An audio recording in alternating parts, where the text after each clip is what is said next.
La première chose, je voudrais vous raconter le début de mon aventure. Elle s'est passée en 1945. Je débarquais dans la petite gare de Grainville-Imauville. C'est une gare à voie unique. Les trains y sont rares, sauf à l'époque des bêtes. L'employé de la gare, quand je lui ai demandé mon village, où j'étais nommé, m'a dit Étoudray.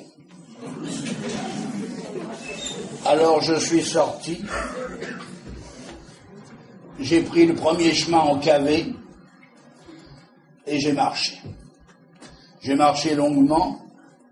Remarquez, je dois vous dire que si j'avais été vraiment cauchois, j'arrivais du Havre, c'est pas un cauchois, un gars du Havre, naturellement je me serais méfié.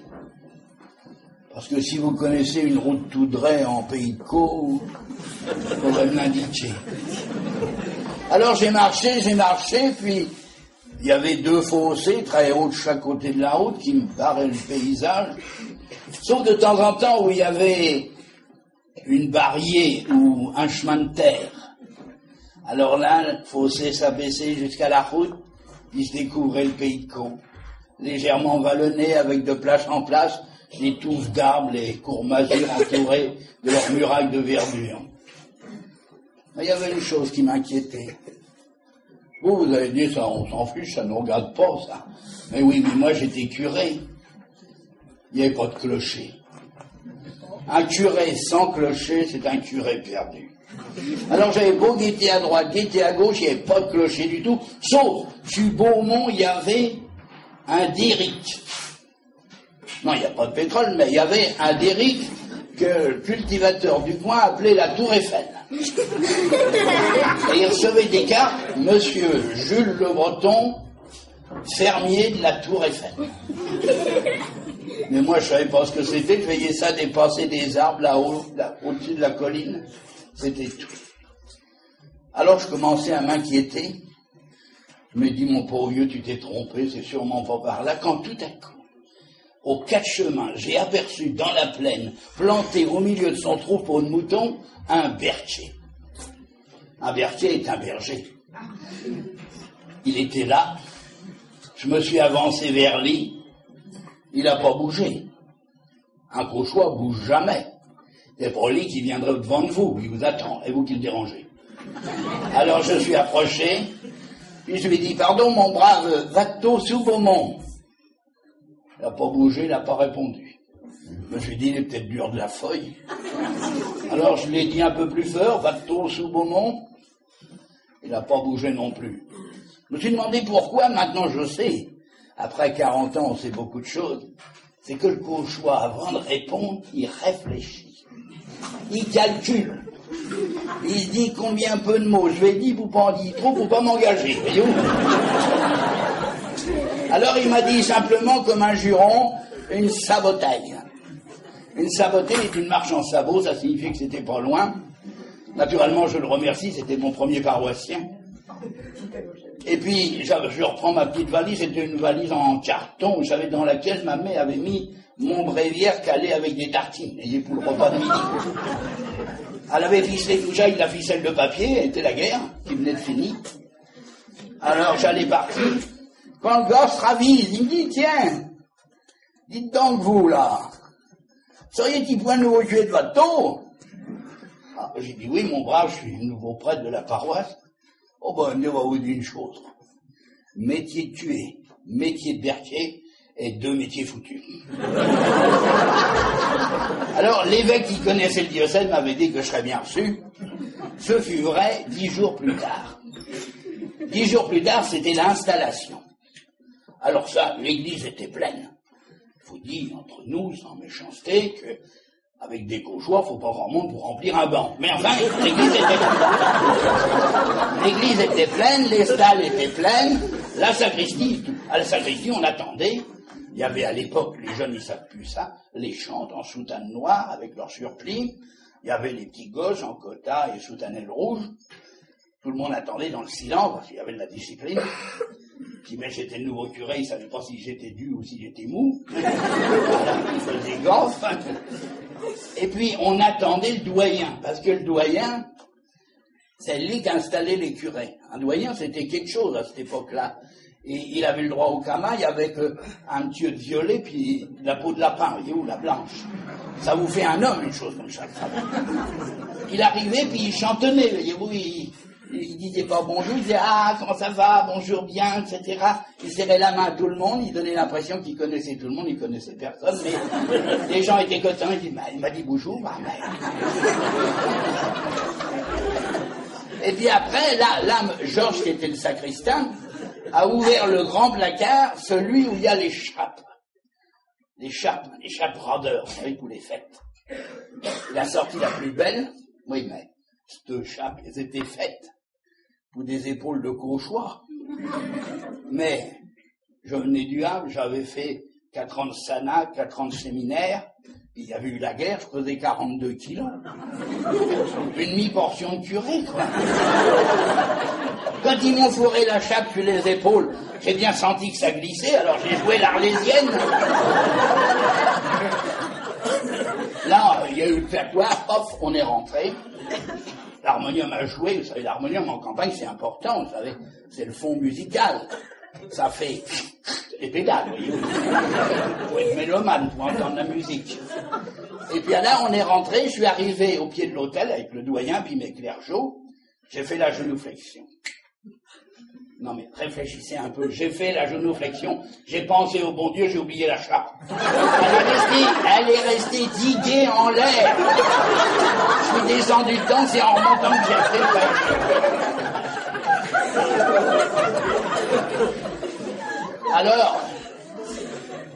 Alors après, il fallait entonner, parce qu'on chantait en latin pour que tout le monde comprenne. Et alors, j'ai entonné, c'était l'asperges. Oui, mais moi, avec mes pneumos, j'avais une voix de sous-marin qui cherche quelque chose. Ça donnait, non, mais écoutez bien, je vais vous allumer. Ça donnait, asperges, tiens. Eux, ils ont pris fort derrière, ils avaient marché pendant toute la guerre. Quand on est arrivé à la fin, il y avait l'orémus. Moi, j'avais les mains jointes, les yeux fermés. Orémus! Oui, tiens, c'est derrière qui c'est qu'on met. Naturellement, les séminaires, c'est comme les écoles, on n'apprend jamais ce qui est utile. Alors, forcément, je restais avec mon orémus en l'air, mais derrière, il n'y avait plus rien. Alors, les yeux fermés, comme chapieusement, j'appelais clergeau parce que sur la marche, il y avait un carton pour dépanner celui qui était en panne, un aide-mémoire, si vous voulez. Alors, j'appelais le carton, mon petit. Rien qui venait. Alors, à la fin, j'ai ouvert les yeux. J'ai vu mon petit clergeau, il était rouge comme une pivoine, il s'agitait dans sa soutane comme ça, il m'a regardé avec des yeux malheureux, puis il m'a dit « Monsieur, tu ne peux point vous le donner, il y a un tien qui l'a manqué. »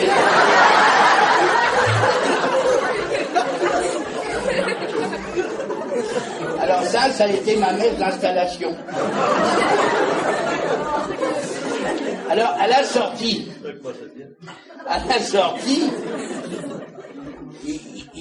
les gens, quand ils sortent de l'église, vous savez où c'est qu'ils vont? Au café en face. Alors, tous au café, ils touillaient les dominos, ils disaient, ah, qu'est-ce que t'en penses? Oh, mais ça, on verra l'usage. Puis il y a ceux qui disaient, oui, mais il allait pas trop bec, il allait naver là-dedans, mais il a pas de bois, hein. Il est plutôt maigre, avec le vent qui souffle sur le plateau, il va pas rester longtemps. C'est ça qui les gênait, parce que je vous le dis entre nous, le presbytère en 45, il était occupé par des réfugiés. Des gens qui craignaient les bombardements, puis qui venaient là, on les avait mis là-dedans, puis qu'il n'y avait personne. Puis il fallait les faire partie pour mettre le curé. Ça pose des problèmes, alors on reporte toujours chez nous, on dit pas, tiens, on pourrait faire quelque... Non, rien, on attend, on dit on va Véchin. C'est bien que ça traînait. Et puis, si on les mettait dehors, ces pauvres gars, on leur trouvait un autre lieu. Puis qu'on mette le curé, il fallait faire des réparations. Parce que les Allemands avaient pas mal saccagé. Dites, les réparations, ça coûte. Mettons gabillonner l'argent de la commune pour un curé qui allait même pas rester. Alors, chez nous, ils ont eu une idée. Ils ont trouvé 3 pièces, puis ils m'ont mis dans un presbytère provisoire. Et maintenant, il y a 40 ans que j'y suis, non pas dans le presbytère provisoire, mais dans la commune. J'ai tenu, puis j'ai pris racine. Alors ça, c'était le début. Eux, ils me connaissaient, ils avaient une idée du curé, mais moi, je les connaissais pas, puis tous, ils s'appelaient presque tous du même nom. Alors, je savais pas, ils étaient tous cousins. Alors, je mélangeais tout ça, mais qui ne suis pas physionomiste. Alors, je me suis dit, je vais les visiter. Oui, mais est-ce que vous avez essayé une fois dans votre vie d'aller dans une ferme cauchoise que vous ne connaissez pas? Vous allez voir si je vais vous mentir. Vous quittez la route. Vous prenez le chemin herbu. Vous avancez, il n'y a personne dans la plaine. Il n'y a toujours personne d'ailleurs. Il peut y avoir un bonhomme avec ses chevaux et puis il était là dans le bord avec sa charrue. Il vous a vu, mais il tourne la tête de l'autre côté. On vous donne point. Alors vous avancez tout seul et la première chose que vous rencontrez, c'est la barrière. La barrière cauchoise. Le problème, c'est qu'il faut l'ouvrir. Alors vous essayez dans le chaque de 3 fois, et si vous arrivez à l'ouvrir sans vous pincer les doigts, alors là, je vous admire. Et quand elle est déclenchée, la porte est ouverte, qu'elle s'en va tout doucement sur ses gonds, tout tringot de travers, naturellement, parce qu'on met pas d'huile, ça coûte cher. Alors, elle s'en va diguer derrière le fossé, qu'est-ce qu'a fait? Un miaule. Tout ça est étudié. Le miaulement de la barrière, ça déclenche le tien. Alors ce pour tien, il bondit. Il pousse sur chaque chaîne, comme on dit, c'est-à-dire il pousse sur sa chaîne, il tire sur sa chaîne. Alors il est prêt à vous maquiller, on le nourrit pour chaque fois. Alors il est prêt à vous maquiller. Alors naturellement, pour éviter le tien, vous faites un à droite ou un à gauche. Et vous vous foutez les pieds dans le purin. Et le plus drôle, c'est qu'il n'y a toujours personne. Il y a quelques boules jutées sur le fumier, un vieux à l'abri du fossé, et tout. Et tout. À moins que vous ayez de bons yeux. Guettez la maison. Guettez la maison. On veille le rideau qui bouge. On vous guette venir. On s'était dit, tiens, le v'là, bon, pousse la porte pour le moment. C'est pas parce qu'on veut pas vous recevoir. Mais si on vous reçoit, faut qu'on court, et puis quand on court, on en dit toujours trop, alors on reporte. Alors vous arrivez à cette porte, vous frappez, et puis tout doucement, vous voyez la clenche qui tourne, mais qui hésite, comme dans les films d'Hitchcock. Elle hésite, puis la porte s'entrouvre, et alors là, ça je peux vous le dire, c'est toujours vrai, à la hauteur de la clenche, vous voyez une boule blonde. C'est le ravisé. Celui qu'on a eu, qu'on n'attendait plus. Alors comme il est un petit capon et qu'il ne veut pas vous guetter, il pousse la porte comme ça, et alors là, il vous découvre. Le cul sur la barre du fourneau, la maîtresse de maison, planquissant de bonheur de tous côtés, la fourchette comme ça en bataille, qui se maquillonne la moustache, qui relève le nez, et qui dit rien. Elle dit rien, elle dit pas, tiens, vous cherchez quelque chose, c'est gentil de venir, rien. Parce qu'en Péico, il faut le savoir, est toujours celui qui cause le premier, 14. Alors, faut dire que c'est pas toujours comme ça. Quand je suis arrivé à Vaton, on m'avait dit surtout, structuré, on vous dit ça gentiment, pas méchant, mais il vaut mieux vous prévenir. Il y en a mais un tel, il faut pas y aller, être une sorcière, elle a le mauvais œil. Alors je me suis dit, tiens, vu que c'est une sorcière et qu'elle a le mauvais œil, mais qu'on n'ait jamais vu, autant que j'aille là. Alors, après ma messe le matin, à cette époque-là on était à jeun, après la messe, on mangeait pas quand on peut venir. Alors, je m'en vais chez cette bonne femme. Elle habitait une petite fermette avec 2-3 hectares. J'ai poussé la porte, elle était là. La maison était en terre battue. Il Il y en avait encore quelques fermes avec de la terre battue comme ça. Les gens, ils se disent comment on peut vivre avec ça. Mais ils ont tort, c'était bien, c'était mieux que le moderne. Vous savez, la terre battue, pour que ça soit bien, faut la mélanger un peu avec de la bouse de vache. Vous étendez ça sèche. Ah, c'est bien, c'est propre. Et puis, quand vous êtes assis à table, bah, vous avez tendance à remuer les pieds. Ça creuse sous la table. Il y a toujours un trou sous la table.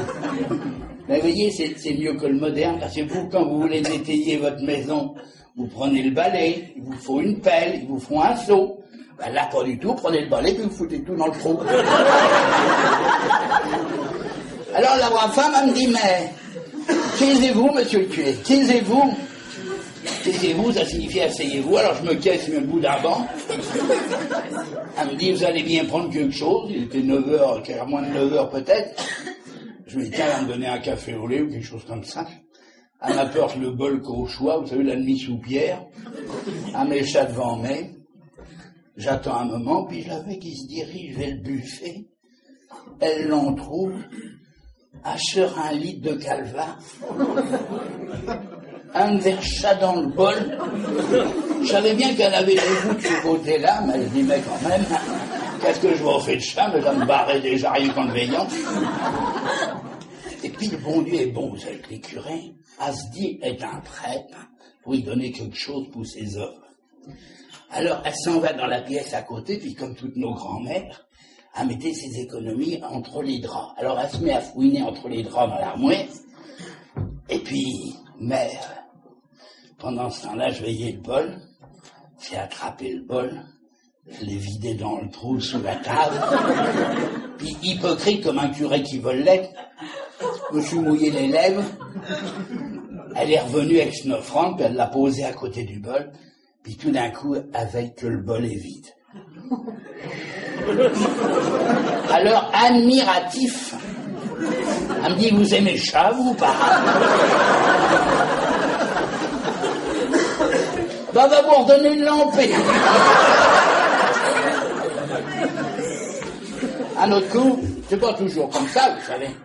C'était dans un de mes desservices qui est sur le bord de la ligne de chemin de fer. Et naturellement, je suis pas loin de la gare de Bréauté, où j'ai donc dans ma paroisse pas mal de cheminots, des retraités de la SNCF.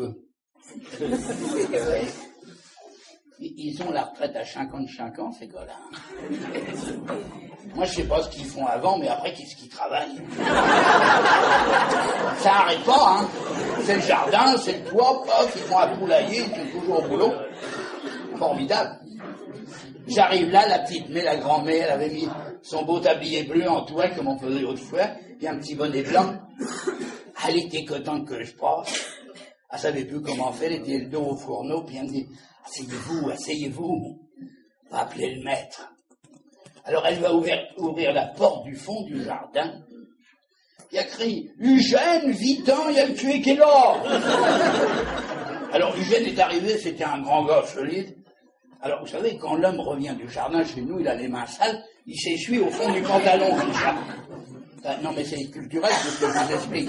Alors, il s'essuie les mains comme ça au fond du pantalon. Les femmes, elles, c'est au tablier, voyez-vous. Non, mais c'est une chose importante, parce qu'en Pays de Caux, c'est la seule façon de reconnaître un homme d'une femme.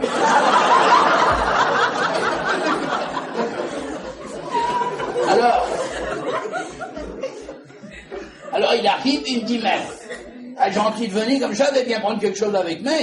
Oh, je lui dis, non, écoutez, excusez-moi, j'ai l'intention de visiter 7 ou 8 familles, et si à chaque famille, je suis obligé de prendre, vous voyez dans quel état je serai ce soir. Elle me dit, ça, jamais, vous n'êtes pas parti de chemin sans prendre quelque chose. Bon, j'ai écouté mon cher ami, et il insiste, je sentais que, au trois hommes, il faisait ça avec bon cœur. À la fin, j'accepte, il dit, mais qu'est-ce que vous avez à m'offrir? Il dit, j'ai un petit vin cuit, ça va vous rémoutir, vous êtes pas miné, vous. Moi, j'ai dit, écoutez, honnêtement, je supporte pas le vin cuit. On va lui dire, vous voulez un ami? Ben, si vous en avez, maintenant, il n'a point, mais il appelle la gauche d'à côté, l'envoie chez l'épicier, elle revient avec un biberon de Pernod. La bonne femme déboucha, vit tout dans mon verre. Oui, mais dites donc, vous, dans cette lanie, il faut mettre de l'eau. Et nous, à la campagne, qu'est-ce qu'il y avait? La mare, puis la citerne. Je croyais que c'est digne d'un prêtre, ça. Cette pauvre femme, elle était malade comme toi, dit quelques jours, il donne des agneaux. Elle réfléchit, et tout d'un coup, elle découvre. Et je la vois filer dans la chambre, elle ouvre son armoire, et elle ramène un bidon d'eau de lourde.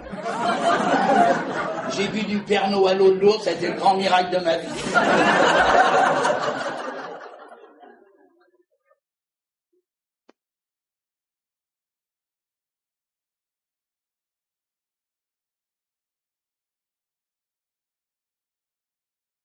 Alors chez nous, tout est calculé. Même l'amitié se calcule. C'est un curé dans une paroisse de campagne, 80 ans, chez nous maintenant ça sera un jeune prêtre, 80 ans, vous savez. 80 ans, il est malade. Les gens, c'est pas parce que tu es malade que ça les gêne, mais c'est plutôt qu'il n'y a pas de messe, voyez-vous. Pas que tu sois malade, ça le regarde, mais qu'il n'y ait pas de messe, c'est pas un régime, voyez-vous. Un beau jour arrive un jeune prêtre du midi avec l'accent, qui dit, écoutez, vous êtes gêné, on n'est pas de prêtre, mais je me ferai un plaisir de le remplacer. Les gens de l'Accem sont un petit peu troublés parce que ils se demandent comment on peut être prêtre et parler avec un accent pareil. Ça, c'est pas correct. Et alors, ce prêtre va remplacer gentiment son confrère. Et puis un beau jour, il monte en chair, puis il dit, mes frères, je me languissais de ne plus revoir mon soleil et je vais vous dire une chose, eh bien, je vais vous quitter, mais je vous laisse pas orphelin parce que monsieur le curé va mieux et il va reprendre son service. À la sortie de la sacristie, ce jeune prêtre rencontre un paysan du coin qui lui dit vous n'êtes pas parti comme chat, comme un sauvage. Vous avez été gentil comme tout, ça vous ferait du plaisir de les moquer à la maison. Alors, il mange avec le cultivateur et sa femme, on sert le bon poulet cauchois, vous savez, traditionnel. Et puis au milieu du repas, il dit mais voyez-vous, vous n'avez pas parti sans rien, parce que vous avez été tellement gentil qu'on veut vous récompenser. Alors le jeune prêtre dit mais pas du tout, j'ai fait mon devoir et c'était normal. Ah, mais il dit, non, mais, pas chez nous, hein. Oh là là. Vas-y, l'ami. Alors, elle sort une bouteille de calva du buffet, qu'elle roule dans le Paris-Normandie de la semaine pour qu'il soit plus frais. Et puis, elle lui donne. Et le jeune prêtre a eu le temps de réfléchir. Il dit, écoutez, je vais vous dire franchement les choses. Ça me touche, c'était pas obligatoire, mais ça me touche parce que mon évêque que je vais revoir est normand, et ça lui fera plaisir certainement de goûter du calva de son pays. Il dit, qu'est-ce que vous dites? Il dit, écoutez, je suis secrétaire de l'évêque. Tous les jours, je déjeune avec Monseigneur.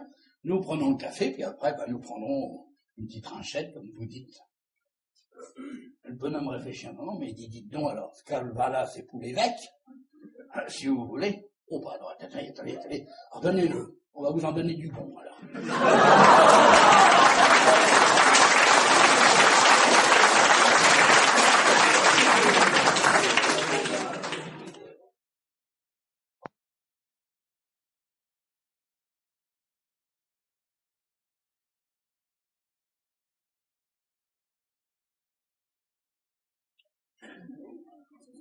Il y a cette idée qui est assez étonnante chez nous, c'est que il y a un certain fatalisme.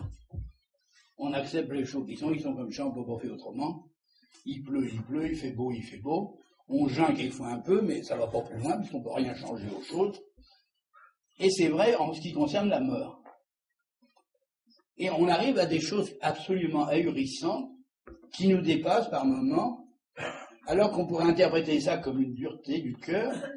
En fait, ce sont des gens qui sont très sensibles, mais puis que les choses sont comme ça, on ne peut pas les changer.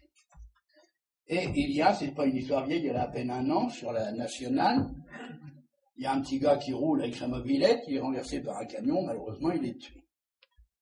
Et sa mère vient pour l'inhumation chez la fleuriste, commande les fleurs, la couronne et le reste. Et puis, la fleuriste qui m'a raconté l'histoire me dit, vous comprenez, j'avais un gars de cet âge-là, j'étais ému, je ne savais pas comment faire, et cette brave femme s'en va, l'inhumation a eu lieu. Puis peut-être 15 jours après, le jour du marché, cette petite fermière revient, ouvre la porte, et la fleuriste réagit tout de suite, dit, oh madame, vous étiez très ému, mais soyez sans crainte, vous ne devez plus rien, tout a été réglé. Et elle voit cette petite femme qui sort, elle dit, mais j'ai dit que tout est réglé, mais était la kermesse commerciale, ne m'avait pas donné les tickets. Je vais vous garantir l'authenticité de l'histoire.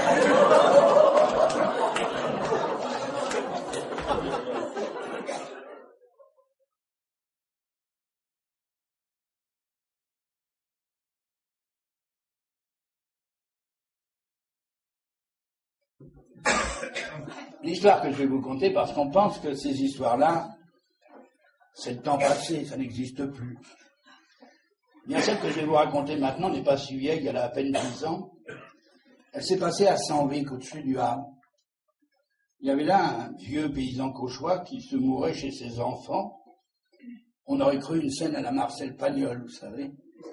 Et il y avait des enfants qui l'entouraient, en particulier ses grandes filles qui pleuraient. Le cauchois n'aime pas ça, parce que ça, il faut que c'est des six magrets, et ils sont mariés. Et puis il dit, ma fille, il n'y a pas la peine de pleurer comme ça. Dieu était là, il a dit que j'allais au ciel. On va pleurer parce que je vais au ciel, non? Et comme la fille pleurait de plus en plus, et tout bas à l'oreille, il dit quelque chose, et le curé, curieux, lui dit, mais que dites-vous, mon brave? Ah ben, je disais comme ça à ma fille que, quand on arrivait là-haut, il y avait sûrement la bienvenue. Qu'est-ce que vous entendez par là? Ben, il dit, on n'arrose pas, vous les nouveaux, il n'y a pas une petite fête? Et le pauvre curé, un peu gêné, sachant pas quoi répondre à des circonstances comme ça, l'autre dit à sa fille, il dit, tu veilles, hein, pour le ciel, il est sûr, pour la bienvenue, il n'y est pas. Eh bien, c'est produit, on va aller la crier à la cave, et on va la prendre au départ.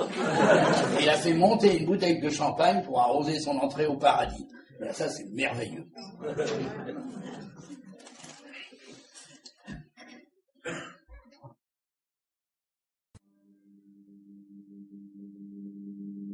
Naturellement, pour connaître ces ouailles, il ne suffit pas d'aller les visiter les uns après les autres, il faut les voir ensemble. Parce qu'on peut être bien avec chacun, mais le paquet en entier, ça ne va plus du tout.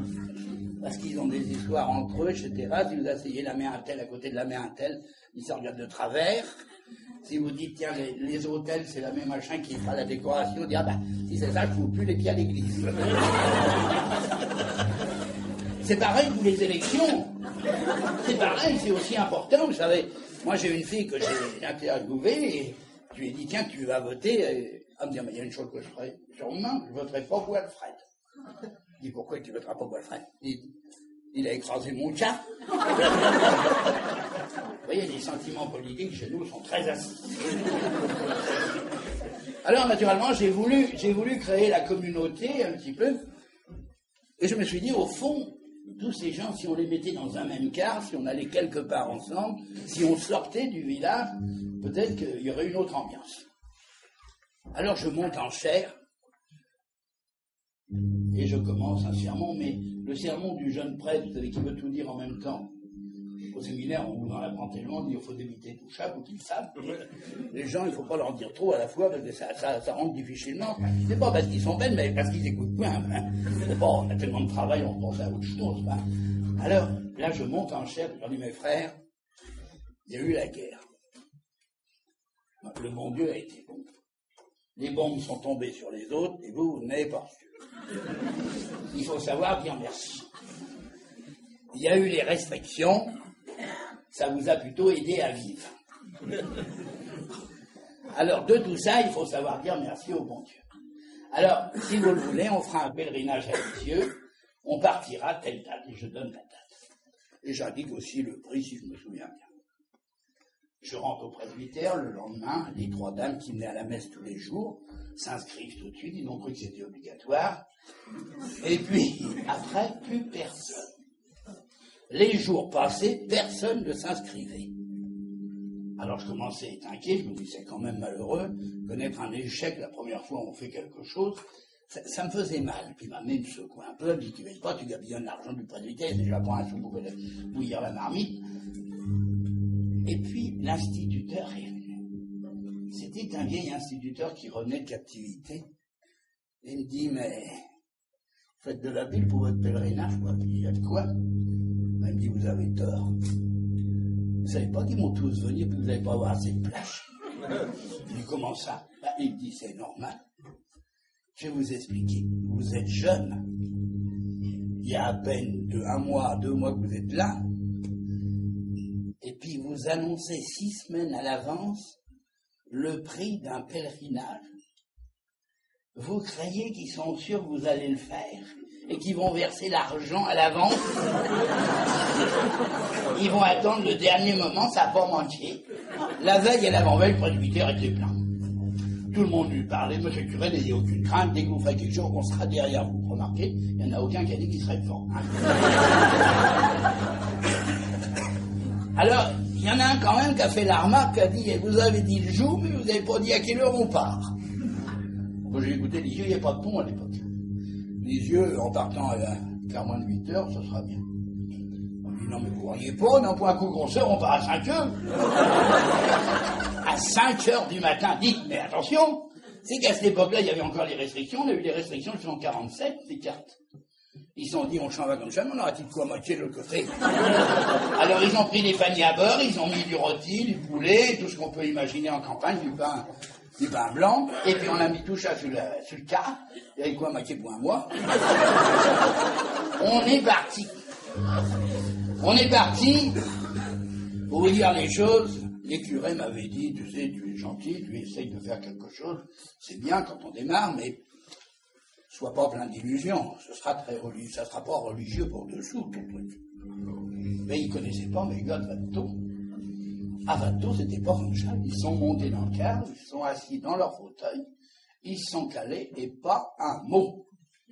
On serait cru à une retraite de premier communion. On a descendu, on a passé Boulbec, pas un mot. On a passé Lillebonne, pas un mot. J'étais dans l'admiration et presque ému. Quand on est arrivé à la cale du bac de Quillebeuf, là il a fallu descendre. J'ai bien remarqué qu'ils s'agglutinaient autour de moi. Il y en a un qui a regardé le bac qui venait de l'autre rive et dit « Eh, solide ces bateaux-là !» Il y en a quand même qui ont coulé en 40. Il y a un autre plus optimiste qui dit « Oh, s'il arrive quelque chose à le tuer, on passera mieux là-haut. » On est monté sur le bac.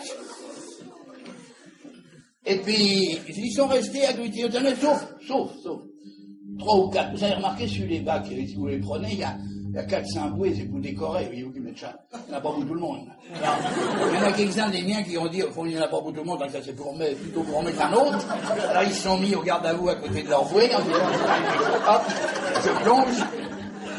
On a traversé des fonctionnaires qui font marcher ces trucs-là. C'est déjà dangereux. Au lieu d'aller tout droit, ils remontent pour redescendre. On a heurté de l'autre côté, le car est descendu, eux aussi, qui met derrière un peu essoufflé. Quand je suis arrivé sur la petite place de Quillebeuf, il y avait le car, il y avait le chauffeur en blouse blanche avec sa grandette. Et puis j'avais plus de paroissiens. Alors je me suis approché du chauffeur, je dis mais où sont-ils? Tous à l'hôtel de la Marine. Alors là, j'ai mieux vous dire, il y avait un brouhaha, les paniers commençaient à s'ouvrir, on attaquait de tous les côtés. Il y en avait un dans le fond qui m'a vu arriver et flanqué comme j'étais, qui disait « Mais monsieur le tué, vous avez l'air d'une pouque vide, vous avez manqué quelque chose. » 1 heure qu'on est resté là. Après, on a rembarqué tout. On allait partir quand on s'est aperçu qu'on avait oublié une grand-mère dans un fond de couloir. Et puis là, on est arrivé de l'autre côté de Lyon. On y était, mais sur la hauteur de l'autre côté de Lyon. Vous savez, il y a quand même des choses qu'on devrait apprendre aux gens. On parle de la culture, tout ça, mais il y a beaucoup de choses qu'on ne sait pas. Hein. Il y a la Seine, voyez-vous. Vous connaissez la Seine? Il y a au nord de la Seine, puis il y a au sud de la Seine.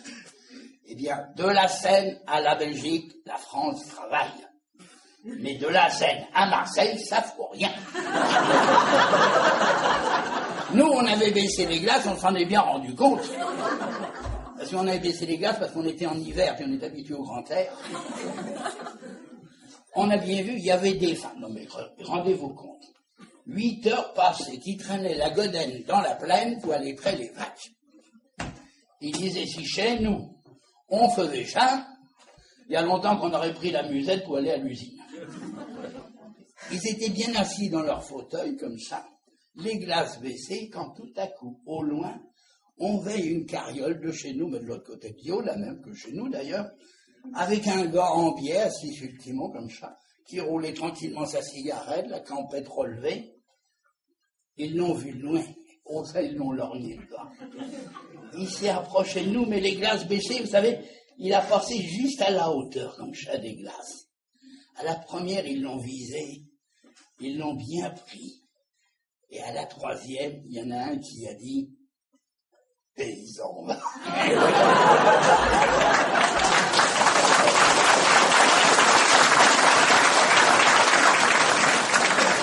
Après, on est arrivé à Cormeilles, et ben là, le car s'est arrêté tout seul. Il y avait un café. Ah, ils sont descendus, c'est le dernier qui m'a dit juste un petit coup de curé, rien du tout.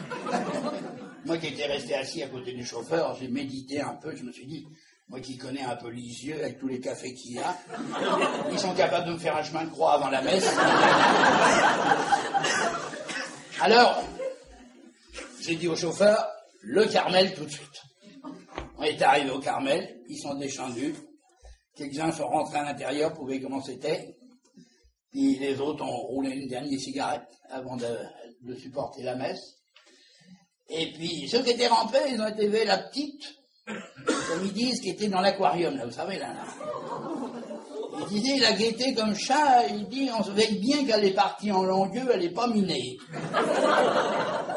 Puis ça les gênait parce que elle n'était pas forte. Il faut savoir qu'en Pays de Caux, la sainteté est au poids. Là, quelqu'un qui est maigre, ça n'a pas de vie, là. Et puis, vous savez, il y a une chose, c'est que le Cauchois a le sens du sacré, le respect des lieux religieux. Eh bien, je vais vous dire, ils étaient choqués. Dans un lieu pareil, il y a des gens qui ne savent pas se tenir. Il y avait un monsieur, il avait pourtant l'air bien. Et où? Il était bien habillé, le chat, il avait son chapeau à la main, tout bien. Il regardait la chasse comme ça, il baissait un peu les yeux. Et puis tout d'un coup, il a mis sa main, non, écoutez bien, comme chat. Il a sorti son portefeuille. Il l'a ouvert. Il a tiré un billet, un gros billet, voyez-vous, qu'il a chiffonné comme chat. Des choses qui ne sont pas. Et il l'a jeté entre les grilles comme ça vers la chasse. Eh bien, je vais vous dire, ils ne l'ont pas fait. Après, il y a eu la messe, ils m'ont dit, c'est bien, il n'est pas trop long. Puis on est ressorti, là, on est allé forcément au café qui était en face. On s'est assis, on s'est cru à Goderville. Voyez-vous, il y avait l'ambiance. Ils ont tapé sur la table, la petite fille qui est arrivée, coquette, etc., un peu parisienne dans le genre, avec un petit tablier blanc à dentelle, tout ça bien. Elle dit, vous désirez, messieurs, dames? Avez-vous des dominos? Ils n'avaient pas de dominos. Il y en a un qui a dit, c'est quand même triste, on n'est pas loin, on n'est déjà plus en France. Après, on est allé dans une grande salle comme celle-ci, où il y avait des tables à tréteaux, et puis, on pouvait apporter son manger. Alors, ils ont déballé tout ce qu'ils avaient, parce que chez nous, feignant au travail, feignant à table, c'est la même chose, voyez-vous. Alors, ils y ont allé, ça y allait. Mais nous, on était 5 ou 6 à part. On avait décidé de prendre le petit menu qu'on nous offrait, qui était à 3,50 francs ou quelque chose comme ça à l'époque. Alors, il y avait, mais ça sert doucement dans ces petites maisons-là. Alors, on nous a servi des carottes râpées, enfin, vous voyez, l'imagination, la betterave, etc. Et puis eux, ils avaient fini déjà, voyez-vous. Ils en étaient au moment où on plie le papier journal qui a servi à envelopper tout et qu'on remet ça au fond des paniers. Parce qu'il dit, voyez-vous, quand on voyage, ça peut servir. Et puis nous, ils nous reguettaient manger. Ça durait comme ça dans le silence. Quand il y en a un qui se tourne vers sa bourgeoise, puis il dit, hey, ça a l'air bon ce qui manque là. Bah, il boit un coup qu'on sort si on y allait. Ah, m'a dit, si c'était qui baille. Et ils ont tous commandé le menu après avoir bouffé ce qu'ils avaient apporté. Naturellement, on n'était pas loin des élections. Le maire a servi une tournée de vin rouge.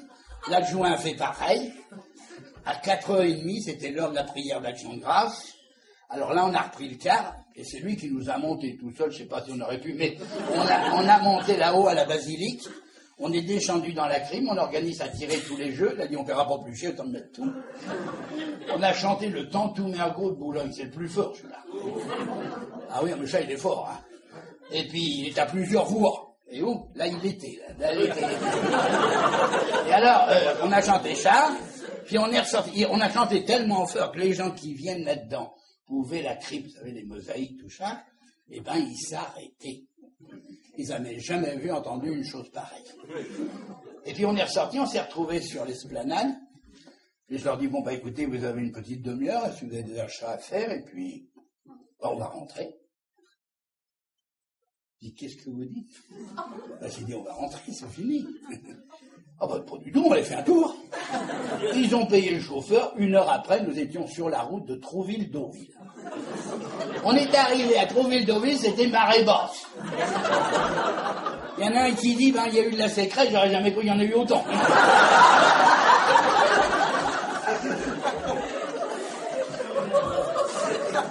Il y en a un autre qui a dit, eh les gars, il y a de l'eau, si on se lavait les pieds. Ils se sont déchaussés sur les planches à Deauville, j'ai gardé les godasses, et ils sont partis, eux, comme au Sainte-Marie-de-la-Mer, les femmes retroussées, les bonnes gens dans le chat piétinant, galopant et clapotant. Ils sont allés jusqu'à la mer qui était à 200 ou 300 mètres. Elle priait le bon Dieu qu'ils reviennent tous dans les palais. Ils sont revenus, mais pas tout seuls. Vous avez fait ça, vous avez marché, clapoté dans l'eau, comme ça, perdu sur le sable. Il y a le sable qui colle. Hein, vous avez essayé de passer vos bas ou vos chaussettes. Ils essayaient, mais congestionnés comme ils étaient. La seule chose que je peux vous dire, c'est la seule prière sincère qu'ils ont fait ce jour-là. Ils juraient comme des chiens. Ils sont remontés dans le car. On a tourné et on a pris la corniche, la route de la corniche. Au loin, on voyait le Havre, ou du moins ce qui en restait. Et puis, c'est dans la côte. On m'a tapé sur l'épaule. On dit, monsieur le curé, on peut vous remercier parce que ça, c'est de la religion. C'est bon. Alors je lui dis, si vous êtes content, c'est le principal. Ah, mais non, pas comme ça. On passe-t-il par une peur? Par ronfleur, pardon. On passe-t-il par ronfleur? Bah, j'ai dit oui. Puis vous savez, ronfleur est une très jolie peur. Il y a le vieux peur qui a inspiré beaucoup de peintres, et puis il y a la Lydie Sainte-Catherine avec ses 2 nefs en bois, un ouvrage merveilleux des charpentiers du XVIe siècle. Ah oui, et pour la commode, la meilleure rocaille. Eh bien, on est arrivé à Honfleur, on est rentré dans un machin, restaurant, ils ont commandé des plats de fruits de mer, vous diriez aujourd'hui, des tourteaux, des frères, de tout ce que vous pouvez pencher. Et ils ont avalé tout ça, et puis pour que ça descende, bah, il fallait des. Seulement, ça durait, plus on les poussait, plus ils attaquaient. Ils aiment ça, la rocaille, vous savez, chez nous, ça date de longtemps. Alors, le résultat, bah, c'est que nous, on était inquiets parce que fallait pas rater le dernier bac.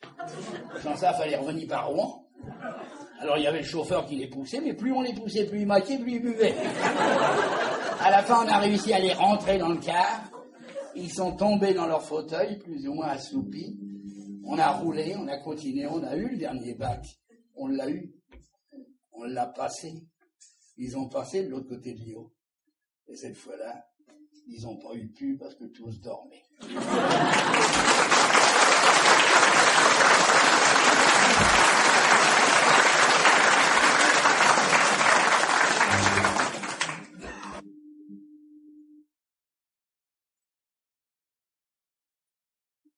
Alors, il y a aussi, c'était en 1956, peu de temps après la guerre, un cultivateur ayant une bonne terre, une bonne surface, convoque un architecte. Il dit, voilà, je vous ai fait venir, c'est parce que j'ai mon gars qui va se marier, voyez-vous. Il dit, c'est pas bon que les enfants vivent avec les parents. L'architecte l'approuve. Il dit, voyez-vous, je vous ai fait venir pour construire une maison, vous savez, vous faites ça. Il dit, je peux vous aider, oui, à construire une maison, c'est mon travail. Ah, il dit, combien ça va coûter, ça? Alors l'architecte dessine des petites maisons comme ça à l'improviste sur un bout de papier, il dit, et vous, ça, n'oubliez pas l'époque, hein, 2,5 millions, ça a 4 millions, puis ça a 8 millions. Il souffle le bonhomme, puis il dit, on fait de l'argent, tout ça. Il dit, écoutez, vous êtes propriétaire de votre ferme, vous ne devriez pas être gêné, on va descendre dans une banque, ils vont vous avancer l'argent, et puis le placement dans la pierre, c'est un bon placement, vous allez y gagner même. Ah, mais il dit, jamais demander d'argent à eux autres, c'est pas maintenant que j'irai en demander. C'est pas l'habitude de la maison, ça. Chez nous, c'est une maison honnête. On n'achète que quand on a les moyens. Il dit, si vous n'avez pas d'argent, vous ne pouvez pas construire. Ah, mais ici, de l'argent, j'en ai. Il l'entraîne dans la pièce à côté, il ouvre l'armoire, et sur les placés, il y avait les billets de 5000 entachés. Alors l'architecte lui dit, mais écoutez, c'est ridicule d'avoir ça chez vous, voyons. Il y aurait le feu, il y aurait des voleurs, mais vous vous rendez pas compte. Elle lui dit, j'ai dit, vous faites. Non, vous mettez tout ça à la banque, vous pouvez même avoir un intérêt. Alors le bonhomme est un peu méfiant, et il dit, écoutez, je vais vous expliquer. Vous pouvez reprendre votre argent comme vous voulez. Alors il sort le carnet de chèques. Hein. Vous savez que le carnet de chèques, il y a 15 ans on est habitué en pays de compte, mais pas plus. Hein. Et alors, il sort le carnet de chèques, puis il explique, il dit, par exemple, vous écrivez 150 000, il vous redonne 150 000, vous écrivez 30 000, il vous redonne 30 000. Alors le vieux réfléchit, il dit, attendez, j'écris chanchicante, il me donne chanchicante. J'écris 30 000, il me donne 30 000. Il dit, oui, c'est comme ça que ça se passe. Et alors, poussant la méfiance jusqu'au bout, il dit, oui, mais qui me garantit qu'ils vont me redonner les miens?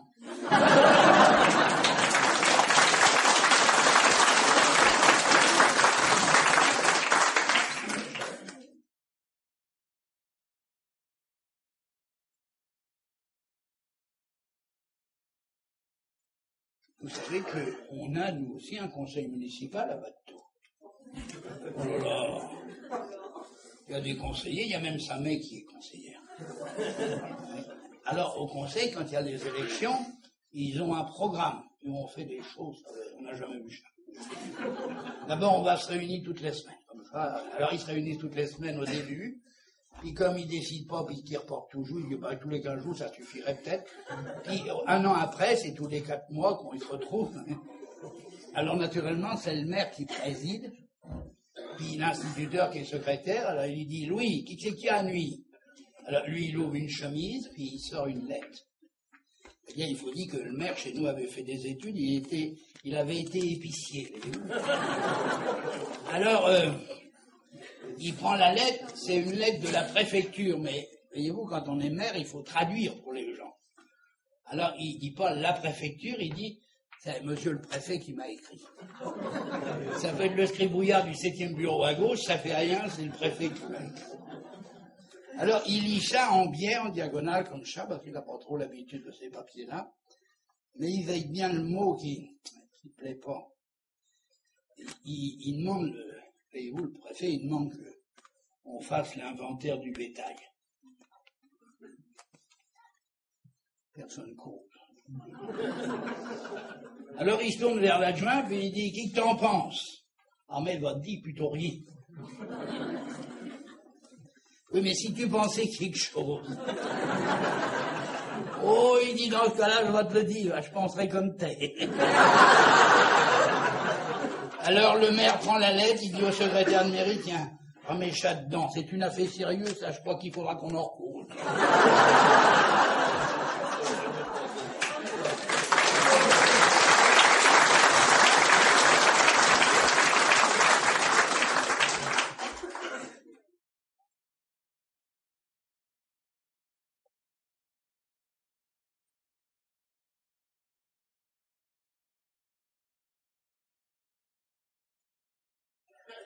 Ah, l'histoire que je vais vous conter, c'est une histoire qui a été composée, inventée par un ouvrier agricole qui est devenu garde-chasse par la suite, et elle vous prouve que les gens ont de l'esprit dans nos campagnes, beaucoup plus d'esprit qu'on ne pense. Car ils sont discrets, alors on s'en aperçoit pas, parce qu'ils sont silencieux, on croit qu'ils n'ont rien à dire, et là justement, lui s'est exprimé dans cette histoire. Ça se passe à Mireville. Et le bonhomme qui parle, car c'est lui qui me l'a raconté, il me dit, vous avez connu là-haut, il y a la briquerie. Ah, je dis, oui, tout près de la gare du Bréauté. Et il y a des maisons, là, des masures. Ah oui, je me souviens, oui, ils sont en mauvais état. Il y avait une petite vieille qui habitait là, au soin. Ah oui, une petite vieille, et puis elle avait un bouc. Ouais. Oh, le bouc s'était habitué à l'odeur de la vieille. Oui. Alors les gens, quand leur bête était en chalut, ils montaient là-haut, ils payaient, le bouc faisait ce qu'on fait, et puis ça allait bien. Oui, ça a duré comme ça longtemps. Puis un beau jour, cette vieille, vieillissant, elle s'est dit, c'est quand même pas un trafic pour une femme comme de mon âne, mais qui va aller vers le bon Dieu. Oui, va vendre mon bouc. Oh là là, ça n'a pas été long, vous savez. Dans le village, la nouvelle s'est répandue. Les gens de Mirville disaient, donc c'est dit qu'on va aller, il y a des choses qu'on peut faire en famille, mais on peut pas faire ça chez les autres. Et puis c'est arrivé aux oreilles du conseil. Le conseil s'est réuni, le maire a dit, écoutez, trouvez les choses comme elles sont, une municipalité n'a pas le droit de faire de commerce. Il y a l'adjoint qui dit, on peut pas faire de commerce, mais on peut peut-être voter une subvention. Et ils ont voté une subvention, ils ont acheté le bouc, ils l'ont mis chez le cantonnier, ils ont installé une petite étable, puis les gens venaient chez le cantonnier, tout ça, ça se passait comme avant, ils payaient, puis tout, il y avait même une comptabilité. Hein. Et puis à l'Assemblée, alors de Mirville, il faisait venir pour que ce soit mieux la Sainte-Cécile de Boulbec, c'est une fanfare. On appelait ça la chasse au canard. Et alors il venait, et pour que ce soit bien ce jour-là, le bouc, on l'avait bien étayé, on y avait doré les cornes, il ressemblait à Moïse qui descend du Sinaï. Et puis, on y mettait un petit ruban tricolore autour du cou, mais qu'il était municipal. Et il marchait devant, comme ça, les gens. Mais vous savez, quand il y a une assemblée chez nous, les autres communes, il n'y a pas grand-chose, ils descendent, ils disent, tiens, on va aller vers l'assemblée de Mirville, alors, Watteau, Deschandé, Bernier, même les gens de Bréauté, est une grande ville, il y a au moins 900 habitants. Hein. Alors, ils descendaient aussi. Et puis, il était de chaque côté de la route, et il y avait la fanfare à poum, et puis il y avait le bouc qui défilait là. Mais les gens, ils savaient l'histoire du bouc, que la municipalité l'avait acheté, tout ça. Il y en avait qui hochaient la tête en voyant ça, mais qui disaient, c'est quand même beau, quand même, devait des municipalités qui s'occupent du peuple. Et puis, il y a quand même une chose, c'est que tout doucement, ça ruinait. Parce que, faut vous dire, chez nous, quand ça ruine pas d'un coup. C'est comme le feu, ça couvre, ça part, ça saute les fauchés, ça se détend, puis tout d'un coup, plouf, ça part. Et la nouvelle est arrivée même au conseil. Le bouc faisait snaffer, mais au bout de 5 mois, il n'y avait pas de bichon. Le maire a dit, c'est pas mieux, le bouc est malade. Faut aller chez le vétérinaire. On est allé chercher le vétérinaire, on a mis le bouc sur la table de la mairie. Le vétérinaire a regardé comme ça, il a dit non, la mécanique est bonne, ça peut aller. Naturellement, on est allé chercher le curé, parce qu'un bouc, ça pouvait être ensorcelé, un bouc. Il n'y avait rien de ce côté-là non plus. Alors là, le conseil était bien gêné. Ils se sont dit, qu'est-ce qu'on va faire? Qu'est-ce qu'il peut avec? Qu'est-ce qu'il peut avec? Il y en a un qui dit la vieille. Il faut peut-être quelque chose à moitié à son bouche. Ils vont trancher la petite vieille tout boudinée dans une robe sale. Elle vient s'asseoir au conseil et dit, dis donc la mère, ton bouc. Il dit, tiens, mon bouc, c'est pour le nid, elle vaut. Vous l'avez acheté? Il dit, oui, mais c'est pour ça. Ce bouc-là, tu le connais bien. Ah, ben ça, oui, je le connais. Bon. Alors, qu'est-ce qu'il a? Qu'est-ce que tu lui donnais à moitié à ton bouc pour qu'il soit comme avant? Rien. Il était sur les talus, moi, qu'est-ce qu'il trouvait? Alors, puis tu le connais bien, tu dois savoir qu'est-ce qu'il a. Et on voyait la petite bonne femme malicieuse qui hoche la tête, a dit, vous cherchez, même avant on le dit, il est devenu fonctionnaire, alors il ne fout plus rien.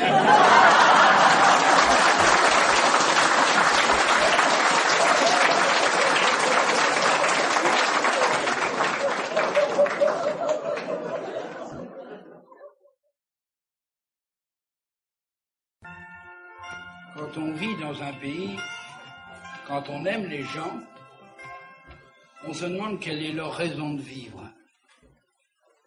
Et nos cauchoirs, on peut se poser la question, est-ce que c'est l'argent qui compte? Est-ce que c'est la terre, le travail? Moi, je me suis posé une autre question. Est-ce l'amour? Alors, je me suis demandé ce que pensaient de l'amour les cauchoirs. Le premier que j'ai interrogé sur son mariage, il avait 50 ans à peu près au moment, il m'a dit, oh, vous savez, l'abbé, si la dot avait été à la Barrière, je crois que j'aurais pas pris la fille.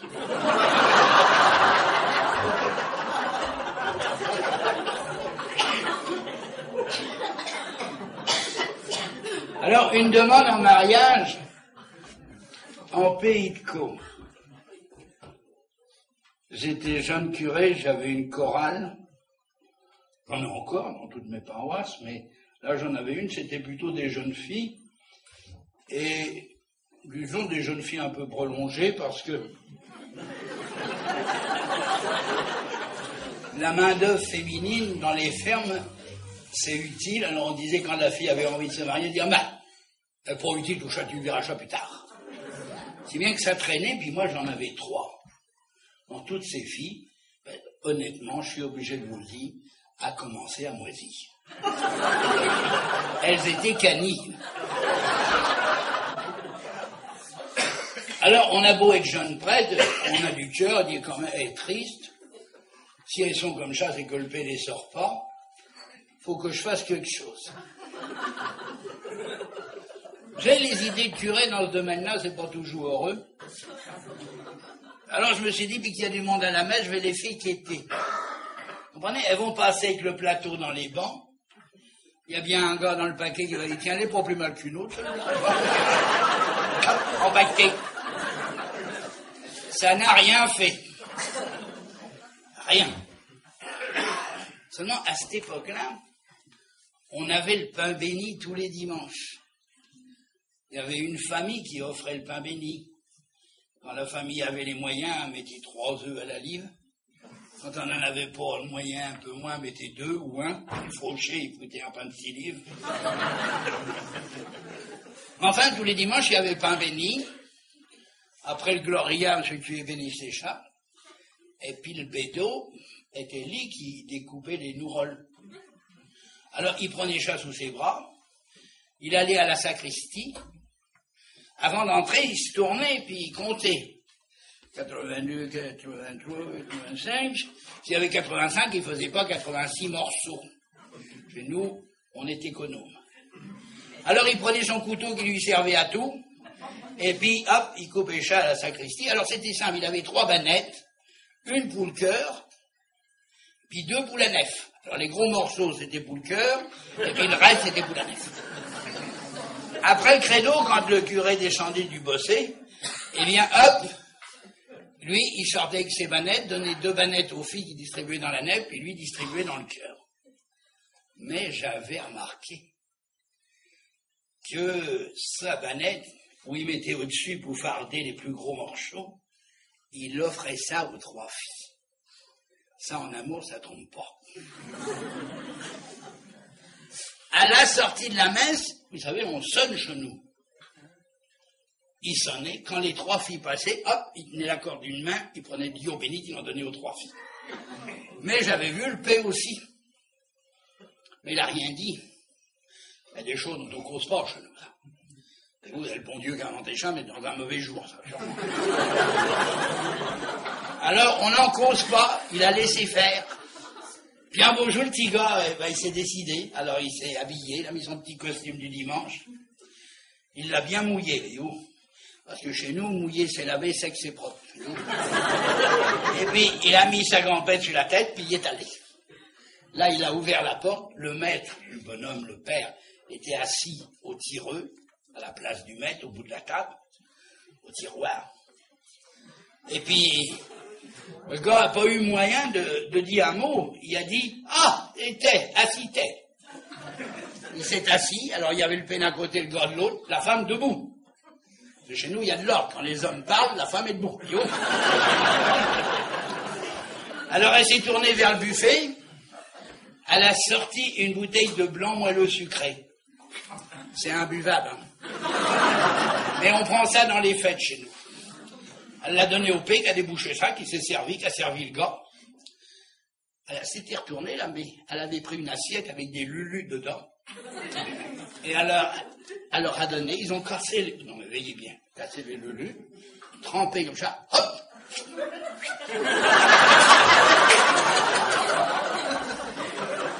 Des choses qu'on n'apprend pas à l'école. Il n'y a plus d'éducation. Puis au moment, il dit, alors, t'es toujours chez Maître Malandin, mon gars. Ah, il a toujours été, puis ma communion, vous savez. Il dit, non, c'est bien, ça. Petit gars qui change pas de place, c'est un gars honnête, ça me fait plaisir. Puis il retarde dans les lulus, tome 2, hop.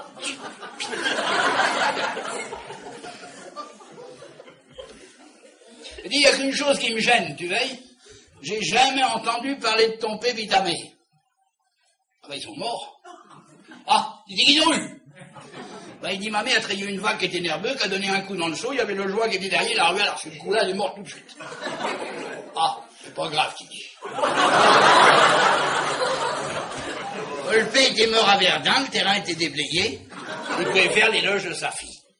La grande Louise, c'était une fille forte, bien. Alors, il dit, tu sais, c'est une fille très bien, même.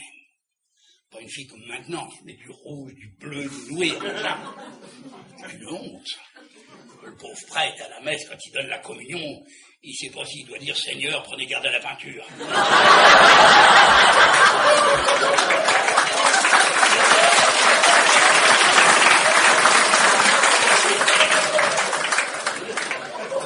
Et puis une fille qui fera de beaux efforts, puis qui reste pas à la maison à faire des chevaux qui servent à rien, tu veilles. Hein? Non, elle va à la plaine, puis elle fera de beaux efforts. Et pendant qu'il cause, il y a le gars qui se trimousse du bout des lèvres sur sa chaise, tout en toupinant sa gampette dans la main. Il dit, mais c'est pour Louise que je veux. Et Thérèse c'était la deuxième. Là, le silence devient lourd. Il mange plus de biscuits. La mémoquillonne comme ça, le nez en l'air, sa moustache. Et puis tout d'un coup, le père donne un coup sur la table brutal, puis il dit, on te dit une chose, mon petit gars. Ici, tu rentres dans une maison honnête. Chez nous, on n'attaque jamais le pain par le milieu, on le prend pas le bout.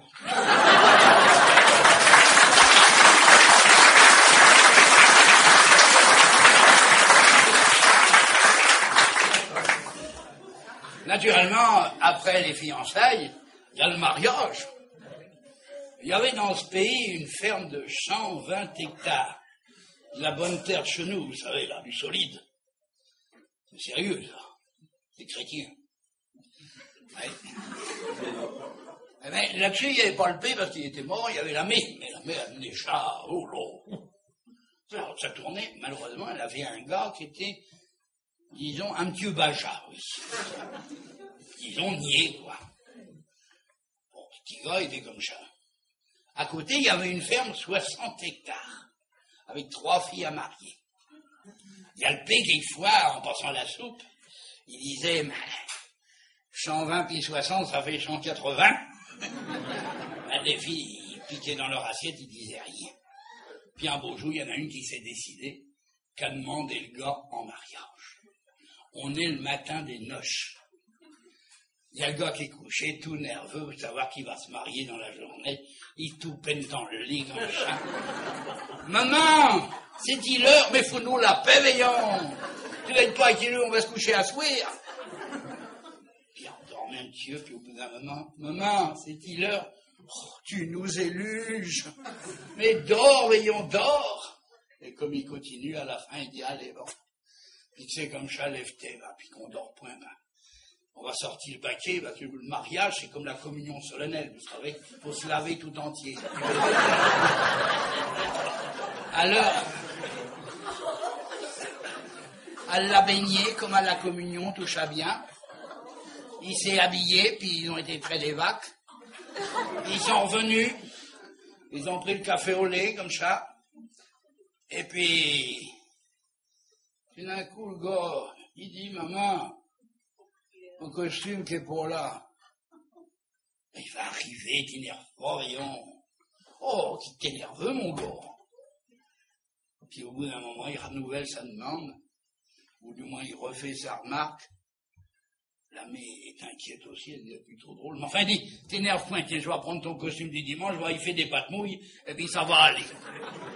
Alors, il met son costume du dimanche, il passe, et comme l'heure de l'office arrive, la mère attelle, parce que c'était elle qui faisait tout, le gars s'assoit sur la banquette là-haut, la mère monte à côté, puis lui, cocotte, il part sous les pommiers. Ils arrivent à la barrière, à ce moment-là, essoufflés, arrive la petite de la couturière. Oh! Et il y a celui-là qu'on arrive. T'aurais pas pu arriver plus tôt, non? Ben, maman a travaillé toute la nuit pour une demoiselle de noble, elle vient de finir seulement le costume du marié. Le gars qui est là-haut, juché dans la carriole, dit « Maman, comment je vais en faire ?» Il t'en fait pas, t'enlèves ta veste, hop, tu passes derrière, tu mets la veste là, et puis le pantalon, tu passes dessus l'autre, c'est raide, c'est mieux pour un mariage.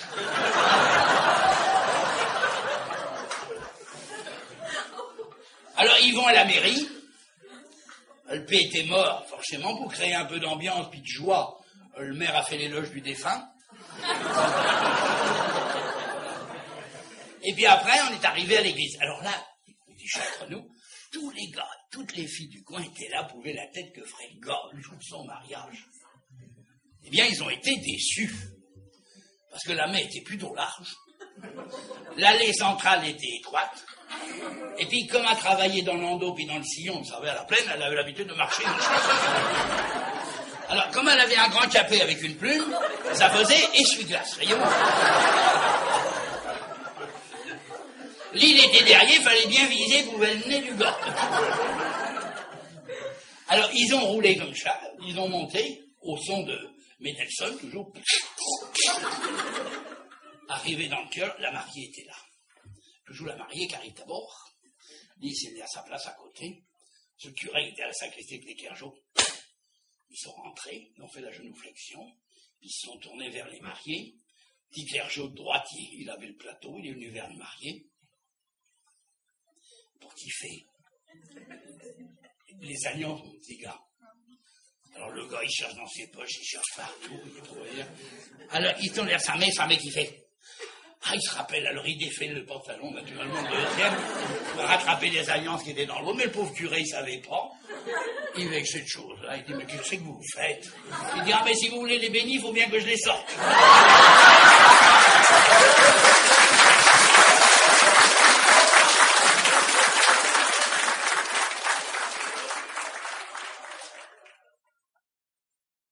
Et puis après la messe, il y avait une chose que vous avez oubliée, c'était le photographe. Oui, mais pas le photographe comme maintenant, qui prend le marié, puis la mariée, à la rigueur un petit gosse, vous savez, vous fait modèle pour l'avenir. Alors ils mettent un petit gosse à côté, comme ça, puis les pots de fleurs. Non, avec du gabillonnage. Nous, on mettait tout le monde. Alors on mettait les bancs étagés comme ça, il y avait toujours un sein qui dépassait, hop. Et puis, il y avait le pauvre photographe, il n'arrivait pas à équilibrer son appareil, il était sous son drap, chasse à foutre, quelqu'un de tous les côtés. 1 heure qu'il fallait, bien sûr. Puis après, on allait dans la grange, parce que le repas avait lieu dans la grange. Et alors là, on avait mis des grandes tables, on avait chaulé les murs, on avait redressé le sol, on avait croché des draps auxquels on avait épinglé des petites roses. Moi, je vais vous dire, je regrette ce temps-là, c'était magnifique. Alors, on était là sur des bancs. Quelquefois, on dit une chose, quand vous pouvez bien, on invitait le curé. L'autre famille disait, étaient des gens bien, le prêtre était là. Alors, le curé, pour y faire honneur, on le mettait en face de la mariée. Là où il y a le tréteau à la table.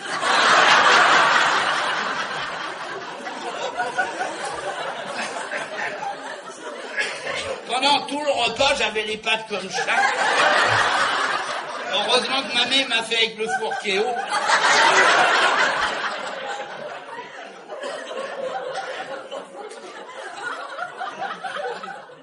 Et puis après, les plats défilaient.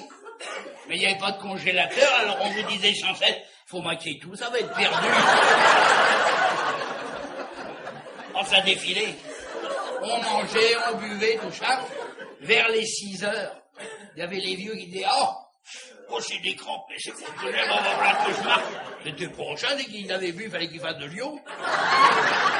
Alors tout le monde sortait, les hommes, chacun prenait son premier, puis faisait sa prière à Vespade.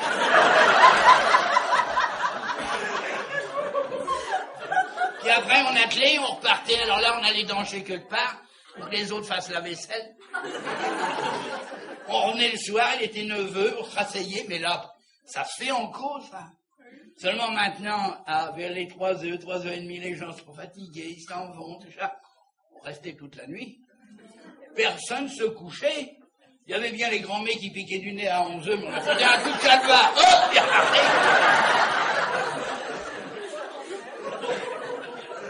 Au petit matin, tout le monde s'égayait dans la campagne. Ah, c'était bien. C'était bien.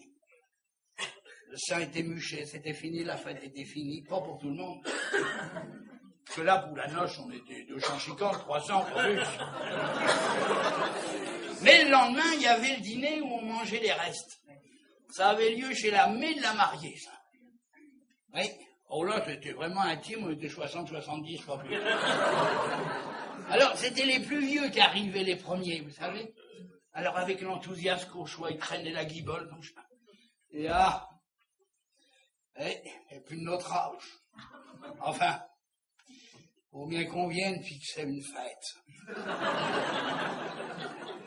Et puis, ils attendaient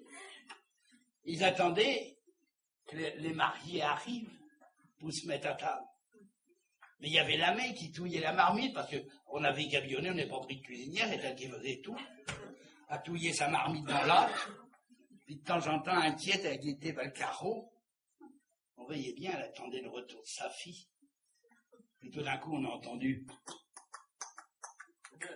Oh, c'est le marié, puis la mariée qui arrivait en carriole. Le gars est descendu d'un côté, la fille de l'autre. Avant, il l'aidait, mais maintenant qu'il était marié, il était plus nécessaire. Alors, ils sont rentrés, ils se boujoutaient, parce qu'on se boujoute beaucoup, on est amitieux chez nous. Ah bah, t'es bien ta bonne main, on va y être content, pas ma petite fille, boujoue bien, boujoue bien. Et la fille arrive à sa mère. La mère est émue. Elle prend sa fille à la serre, t'as pas danger qu'elle fasse mal, hein. À la serre, comme ça, sur le poitrail. Ah, il dit, ma petite fille, alors, du côté, ça s'est bien passé, tout ça. Ah oui, maman était bien, puis mon oncle a chanté, tout ça, c'était vraiment bien. Non, mais pas ça, ma petite fille, pas ça, c'est pas ça. Il dit ça à ta mère. Puis comme avec que les gens étaient comme vous, avec des yeux un peu trop clairs, hop, elle entraîne sa fille dans la cambrette. La cambrette, c'était la petite pièce qui était derrière la salle de séjour, où il y avait les terrines, où le lait reposait, et le soir on écrémait. Alors dans cette odeur écolette, elle traîne sa fille du bout du pied, elle pousse la porte.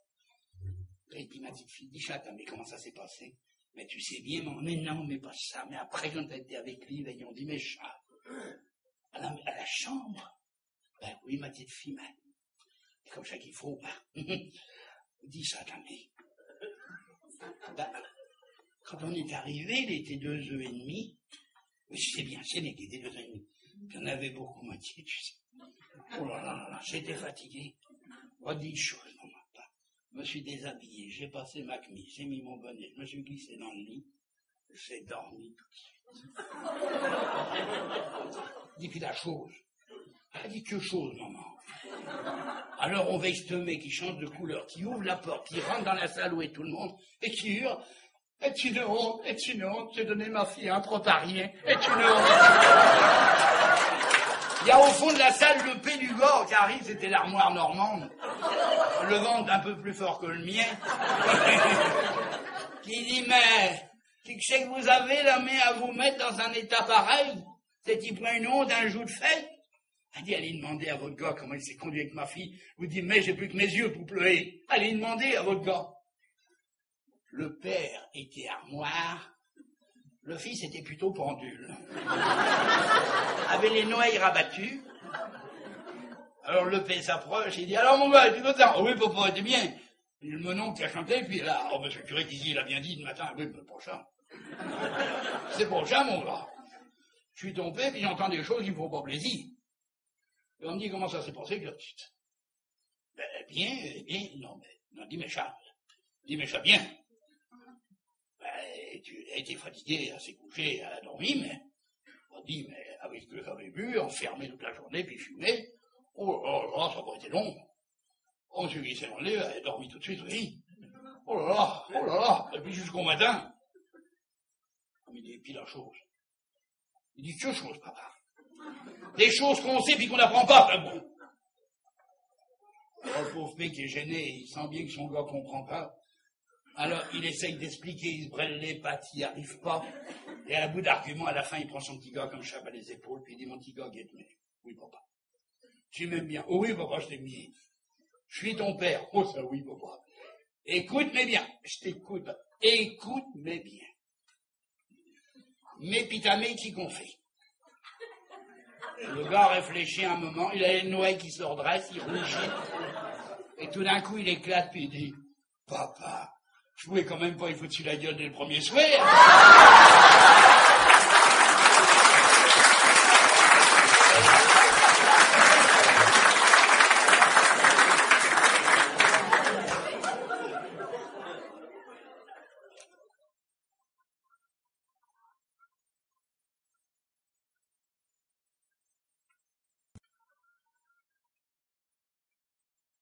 Il y avait dans nos campagnes, il y avait des missions paroissiales, et on faisait venir ce jour-là 3 missionnaires, des Rédemptoristes, ou des Pères de la Délivrance, des Montfortins. Le curé était plus maître Choly, ça ne faisait pas toujours plaisir. Mais pendant 3 semaines, ça y allait. Alors tout le monde venait, tous les soirs, il y avait fête, des bougies, du chat, des processions, les gens étaient contents. Et la dernière semaine, c'était la semaine du Grand Retour. Alors, le prédicateur qui menait la mission montait en chair et solennellement annonçait que ça allait être la semaine du Grand Retour et que lundi confesserait les dames, mardi les jeunes filles, mercredi les enfants, jeudi les jeunes gens. Et je précise, écoutez bien, vendredi 5h30, les hommes. La messe finie, tout le monde se retrouve au café, on tourne les dominos. Alors il dit, qu'est-ce que tu fais vendredi? Ah bah, depuis que tout le monde y va, j'y vais. Bah. L'église est bourrée, tout le monde alors, mais comme il y avait les 3 missionnaires plus le curé, ça allait vite. L'église se vide. Alors le curé plus 2 missionnaires vont au presbytère préparer le frichti, pendant que le dernier missionnaire reste à son confessionnal en disant, s'il y a par hasard un retardataire, eh bien je serai là. Il y a un moment qu'il dit son bréviaire, il entend la cloche qui tourne, la porte qui grince, et puis des pas dans l'allée centrale, mais quelqu'un qui trottine et qui bougonne. C'était un petit vieux, 80 ans au moins, qui dit, la plus trop trier, tu es qui est pour là, il a l'habitude, oh là là, oh, comment je m'en fais, moi, comment je m'en fais. Puis il dit, le missionnaire, on va y aller, il y a la grille, il va pas me moitié. Alors, il va vers le confessionnal. Alors ça, il faut savoir, c'est qu'un cauchois ne s'agenouille pas dans un confessionnal, il tombe dedans. Il y a la masse d'un coup, ça s'arrête au coude, et du bout du genou, il cherche le petit banc. Le missionnaire qui sent la souris prise, finit son psaume, Gloria Patri, pose son bréviaire, met son étole, se lève, ouvre le confessionnal, tire la porte, et il ouvre le guichet. Quand on ouvre le guichet dans un confessionnal cauchois, qu'est-ce qu'on voit quand on confesse un homme? La cravate. Parce qu'il se tient bien droit comme ça pour pas qu'on le reconnaisse.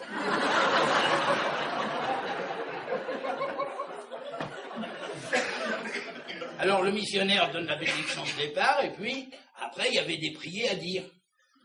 Le bonhomme, il se rappelait plus, le temps du catéchisme, c'était loin, tout ça. Puis le curé n'exigeait pas ça, il dit au fond, puis ça va. Le curé faisait des prix de gros, lui, voyons. Alors, là, le missionnaire, il voulait du détail, hein, puis, alors, il a prié, il n'avait pas, mais il dit qu'il en veut, on va y en mettre. Alors, il fait un cocktail de Notre Père, je vous salue Marie, dans lequel surnageait un peu de mea culpa comme les yeux dans le bouillon, et puis il finit par un emmène sérieux. Le missionnaire apprécie pas. Il dit, dites vos fautes. Alors là, vous allez voir la vraie confession cauchoise, ça donne à peu près ça. Une fois ou deux, rarement, parce qu'ils ne savent pas dire, mais ils savent compter. Alors le missionnaire dit, écoutez mon cher ami, c'est une confession, c'est pas le guignol ici. Alors vous vous confessez sérieusement, vous partez.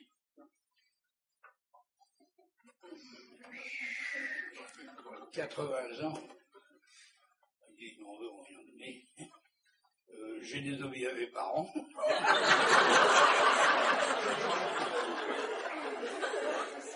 J'ai peut-être mangé un petit bout de viande le vendredi, mais c'était de la viande perdue, vous avez vu.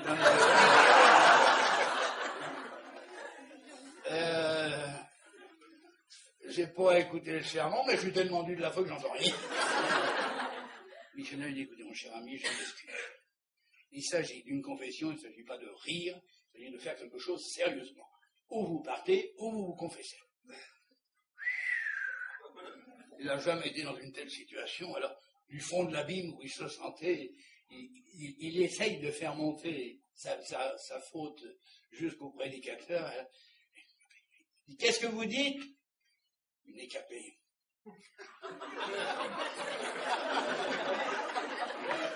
Et qui fait que ça, une écapée? Vous ne pouvez pas parler français comme tout le monde?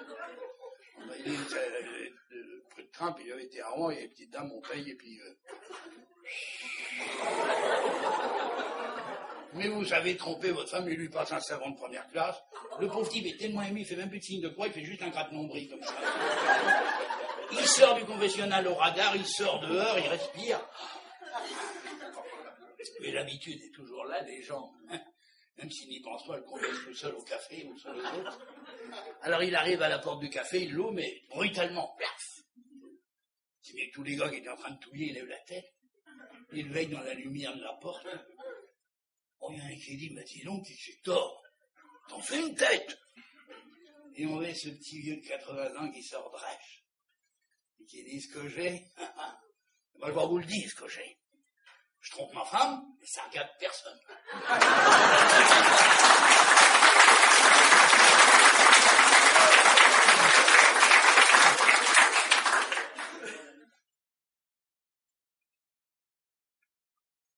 Autrefois, avant-guerre même,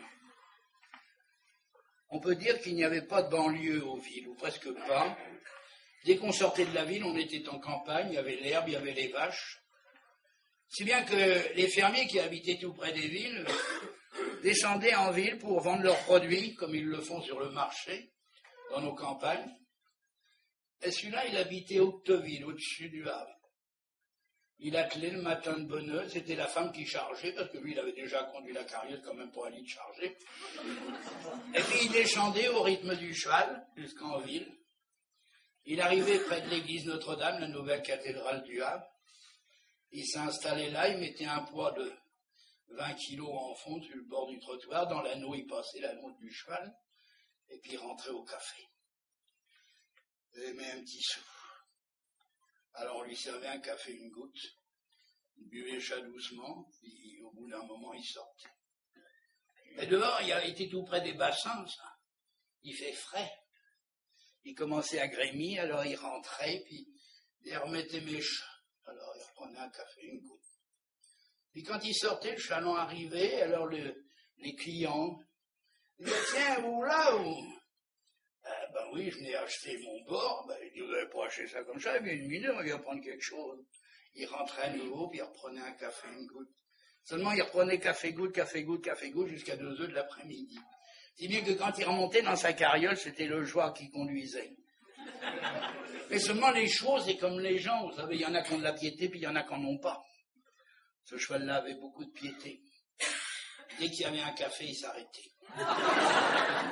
Alors le bonhomme descendait de lui-même, comme ça, il se laissait tomber sur le trottoir, rentrait au café. On avait tellement l'habitude de le voir, on le servait. Il laissait tomber sa monnaie, puis il repartait. Seulement quand il arrivait à la ferme, généralement, la femme l'attendait. Pour avec le rouleau à pâtisserie, il n'y en a pas chez nous en campagne. Mais avec la brosse à pavé. Pas ce jour-là. Ce jour-là, elle est arrivée, elle s'était bien habillée, elle avait mis son petit bonnet blanc, bien, propette. Elle dit, quand il est descendu, enfin quand il est tombé de voiture, elle a dit, t'allais fatigué, mon homme. Il n'a pas répondu. Vite, j'ai préparé quelque chose, ça va te faire du bien. Il est rentré, il est tombé sur sa chaise bien assis. Il y avait une grande assiette. Elle a pris dans la soupière une soupe épaisse, elle a couché, vous savez, où la cuillère tient une boule. Ça vous cale, ça. Alors il a regardé ça, mais pas comme on avale chez nous. Comme ça, on aspire fort, voyez-vous, comme ça. Et puis, elle lui en a resservi une deuxième fois. Il a continué.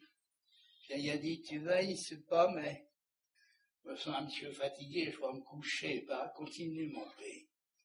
Alors il est allé se coucher, il faut vous dire que le lit était dans la même pièce à cause de la chaleur de la cheminée. C'était un lit très haut comme on avait autrefois. Alors la bonne femme s'est déshabillée, a mis son petit bonnet, s'est glissé. Et lui, il a continué de moquer tout seul. Au bout d'un moment, comme ça traînait, il dit « Qui c'est que tu fais? Tu viens pas ?» Pas répondu. À la fin, après avoir bien mangé, il s'est levé quand même, il a pris la casserole, il a chauffé un dernier coup de café, puis il a repris une dernière goutte, et il s'est décidé à s'approcher du lit. Alors il s'est déshabillé, et puis le lit était haut, comme je vous ai dit, alors là il s'est élancé. Dans l'état où il était, oh il est parti, il a pas assez battu sa bonne femme, il est tombé dans la ruelle. Alors, enfoncé dans la ruelle, il s'est redressé difficilement, et sa tête est sortie comme celle d'un serpent d'un trou. Il s'est trouvé nez à nez avec la tête de sa femme qui était couchée, et la tête sur l'oreiller. La bonne femme a pouffé de riz. Et elle a eu ce mot merveilleux, et a dit, c'est bien de thé, mon bonhomme, c'est bien de thé, hein. Si j'avais été un café, tu te serais arrêté.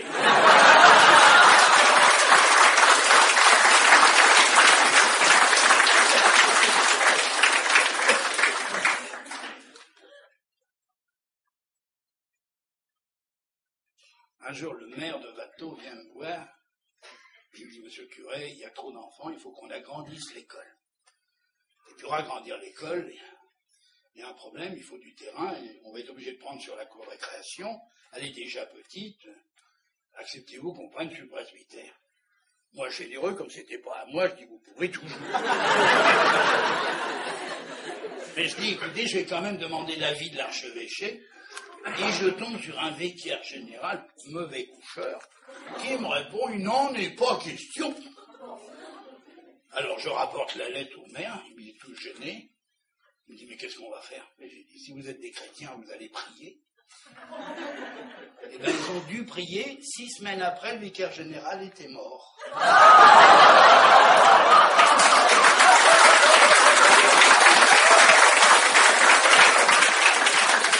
Vous voyez que le bon Dieu arrange bien les choses. Alors j'ai écrit au suivant, disant l'affaire était bien avancée, il n'y avait plus que votre signature.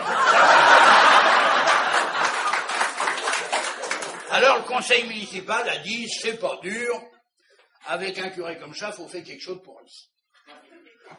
Il faut vous dire, c'est délicat à dire devant tout le monde ça, mais pour les choses, j'ai été obligé d'aller au fond du jardin dans une vieille guérite allemande. Alors quand il faisait beau, ça allait, quand il pleuvait, ça allait, puis quand j'étais là, ça fallait courir. Alors ils ont dit, on va y faire une fosse septique. Vous voyez, il y avait un peu d'anticléricalisme là-dedans, ils ont voulu qu'elle soit même septique. Et alors ils l'ont mis dans l'école, mais tourné vers le presbytère, vous voyez, en enclave comme ça dedans. L'architecte, il fait le dessin. Sur le siège, il écrit « Monsieur le curé ». Quand c'est arrivé à la préfecture à Rouen, à l'éducation nationale, ils ont fait une jaunisse. Jamais on a vu un curé siéger dans l'école laïque. Refusé.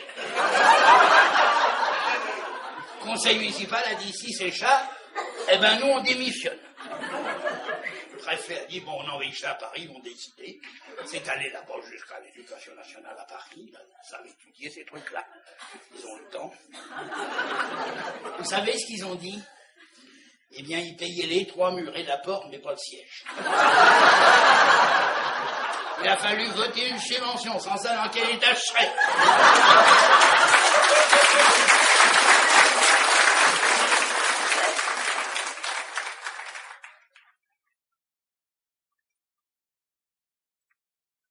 L'instituteur du village, qui était en train de faire son jardin, il cultivait des fraises au bout de son jardin, et des mecs qui fournissaient les feuilles mortes pour couvrir l'hiver, voyez-vous. Nous, il y avait toujours eu de l'amitié entre nous. Et puis, il voit un gars qui revenait de la caserne, un gars de chez nous, 22 ans. Il dit, dis donc, te voilà alors? Il dit, oui, je suis rentré. Bah, tu te décider à travailler, enfin, t'as jamais rien foutu de ta vie. Vas-tu rester à la charge de tout le monde comme ça? Les instituteurs, vous savez, ils serraient la vis à cette époque-là. Il dit, je dois travailler. Ah, t'as décidé alors? Ah oui, qui c'est que tu vas être? Je vais être douanier. Il dit, tu veux être douanier, t'as pas de certificat d'études, tu sais pas lire, tu sais pas compter. Moi, il dit, je sais tout ça, à la caserne, j'ai appris. L'instituteur méfiant, il dit 4 x 8. 4 x 8, 33. Ah, il dit, bonne chance, mon petit gars. Au moment des vacances, les instituteurs, ils ont qu'il ferait des vacances, vous savez. Alors, au moment des vacances, il descend vers l'Italie, il arrive au tunnel du Mont Blanc, douanier français, paf, son gars. Il dit, c'était qui est là? Ben, il dit, mais. T'es douanier? Ben, il dit, oui. J'ai été reçu à l'examen. T'as été reçu à l'examen? Mais même vous dit une chose. J'ai été reçu à cause de vous. Je dis, comment à cause de moi? Vous savez la question, 4 x 8? Ils me l'ont posée. Ah! Qu'est-ce que tu as répondu? Bah, 33. Puis t'as été reçu? Ah, il dit, et tes mecs étaient tombés le plus près.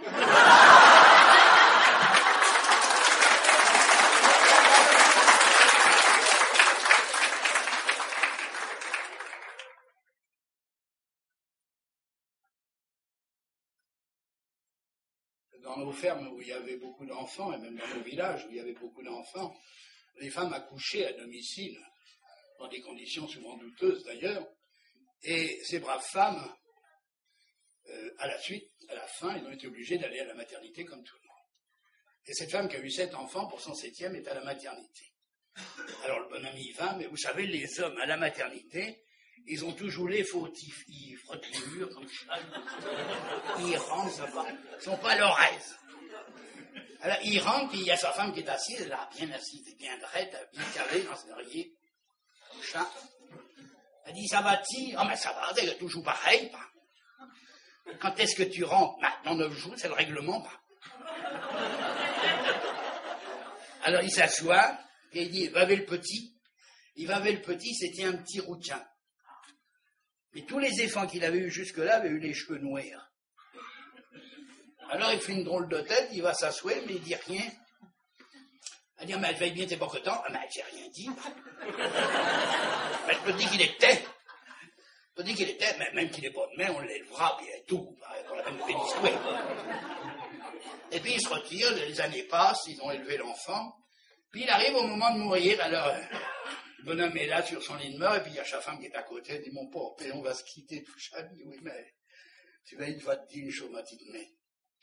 Je serais heureux si tu me disais la vérité pour le petit requin. Oh, mais tu vas pas parler de ça à un moment pareil, on va pas se disputer à un moment pareil.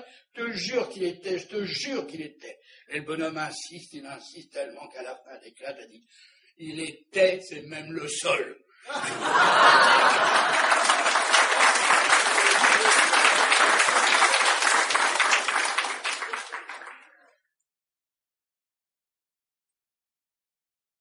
La fête est finie, le sein est mûché, on est le soir, le vieux pépère et puis la mémé sont couchés, le nez au plafond.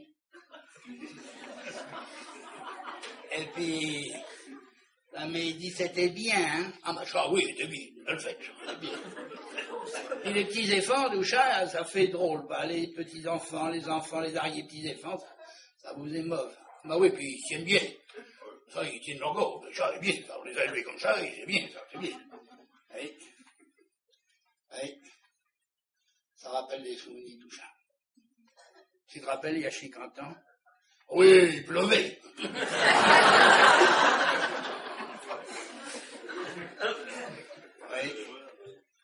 Oui, il pleuvait.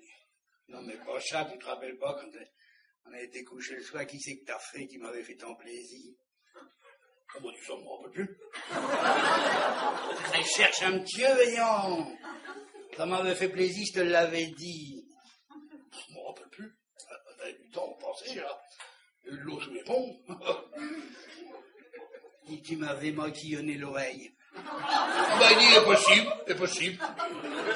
C'est possible, il y a des choses qui sont, enfantillages. Ça m'arrive. On peut être bête à ce moment-là. Dis, ça me ferait plaisir si tu le refaisais. Non, mais dis donc, t'es pas folle. Si les éléphants avaient ça, le tuer, puis tout le reste, là, tu verrais pas l'histoire dans le village. J'aurais moquillonné l'oreille à la quiche-le-tas, non, mais t'es pas pour le Ah, dit ma fille, te demande ça gentiment, mais parce que c'était un souvenir qui m'était resté, puis ça m'aurait fait plaisir, puis tu veux, hein. Puis elle se met à pleurer, mais elle dit, tu vas pas faire des immigrés où tu veux, tu vas pas pleurer bouchard, oui, on s'en ressemble à rien. Puis le bonhomme, il commence à sentir que sa femme est émue, puis elle est triste, puis au fond, il l'aime bien, sa bourgeoise. Alors tout d'un coup, il lui tape sur les fesses, puis il dit, allez là, mais va, déjuté, va tracher le dentier.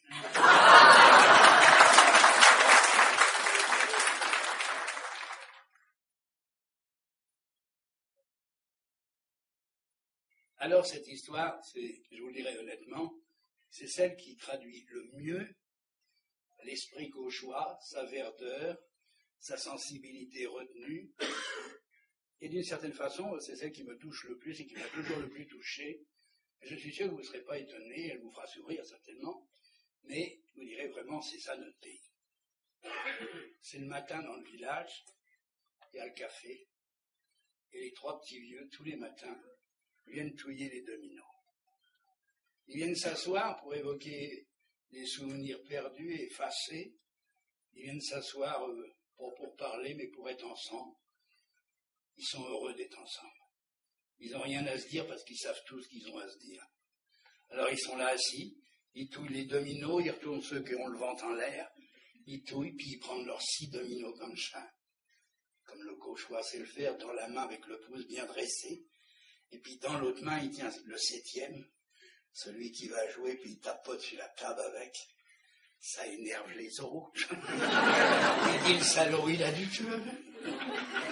Et puis, ils sont comme ça, puis lui, il est comme ça, mais le dos à la fenêtre, puis il a sa main, il l'approche, il l'éloigne, puis il dit, mais, je sais pas ce que j'ai la nuit, mais, on va vous dire, je veille plus, mais, je me vieillis. Si ça continue comme ça, eh ben, on vous dit, il faut que je vais le ziotiste. Il y a l'autre qui est en face qui dit, mais tu veilles les yeux, ça va bien, et plutôt les Noël. Quand tu causes comme ça, tu moquillonnes, tu es tête, tu es queue, puis tu fais de la bouillie, eh ben, je comprends pas ce que tu dis. Pas d'une chose, faut l'admettre, on se vieillit. Et le 3e, lui, il a posé brutalement, claqué le 6. Et au lieu de garder ses dominos dans la main comme les autres, il les rabat doucement devant le lit, puis il s'accoude. Il leur dit, mais les yeux, puis les oreilles, ça va bien. Oh, ça va bien. Je vous dis, ça va très bien. Mais il y a des choses qu'on peut dire que quand on est tous les trois comme ça, parce qu'on se connaît, mais hier soir, j'ai couché avec la patronne, puis j'ai dit gentiment avant de dormir, va te faire une petite gâterie. Elle me répond qu'on a déjà fait une hier. C'est la mémoire qui fout le camp.